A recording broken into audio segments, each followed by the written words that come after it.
రే అర్జెంట్గా 20,000 కావాలరా, ఉంటే ఇవ్వరా ప్లీజ్ రా. రే డబ్బులైతే ఉన్నాయి కానీ 7 రోజుల తర్వాత నాకు ఈఎంఐ ఉందిరా, మళ్ళీ కట్టకపోతే చాలా కష్టం అయిపోతుంది. రే 7 రోజులు ఉంది కదరా, నేను నీకు 3 రోజుల్లో ఇచ్చేస్తా. 3 రోజుల్లో నాకు డబ్బులు వచ్చే ఉన్నాయి, ఖచ్చితంగా 3 రోజుల్లో ఇచ్చేస్తా. రే ఏమనుకోకరా, కరెక్ట్ టైంకి నీ దగ్గర డబ్బులు అడ్జస్ట్ అవ్వకపోతే మళ్ళీ నాకు ప్రాబ్లం అయిపోతుంది. రే నువ్వు నా బెస్ట్ ఫ్రెండ్ కదరా, నీకు ఎట్లా తిరిగి 3 రోజుల్లో ఇచ్చేస్తా. ఇచ్చారా, చాలా అర్జెంట్ ఉంది. సరేరా తీసుకో, అలాగే 3 రోజులు ఇవ్వడం మర్చిపోకరా. సరేరా ఖచ్చితంగా ఇచ్చేస్తా, నువ్వేం టెన్షన్ తీసుకోవద్దు. ఈ మేము చూసారా ఎలా ఉందో.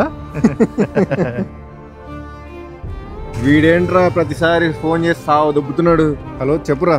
రే 3 రోజులు డబ్బులు ఇచ్చేస్తా అన్నావు, ఈ రోజుకి 6 రోజులైందిరా. ఇచ్చేవాడినే రా, ఇంట్లో కొద్దిగా ప్రాబ్లము, కొన్ని రోజుల్లో ఇచ్చేస్తాలే. రే ఏంట్రా అలా మాట్లాడుతున్నావు, చెప్పాను కదా రేపు నా ఈఎంఐ ఉందని, రేపు కట్టకపోతే చాలా ప్రాబ్లం అయిపోతుంది. ఏంట్రా నీ దగ్గర 1 కోటి రూపాయలు తీసుకొని పారిపోయినట్టు చేస్తున్నావు? అవేం నాకు సంబంధం లేదా, నా డబ్బులు నాకేసి. ఇస్తాను లేరా, ఓ ఫోన్ చేసి దొబ్బుతున్నావు.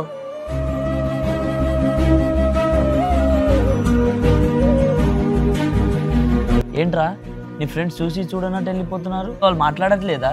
ఏం లేదురా, వాళ్ళకి కొంచెం నేను మంచి చేశానులే, అందుకే అలా. అంటే ఏంట్రా?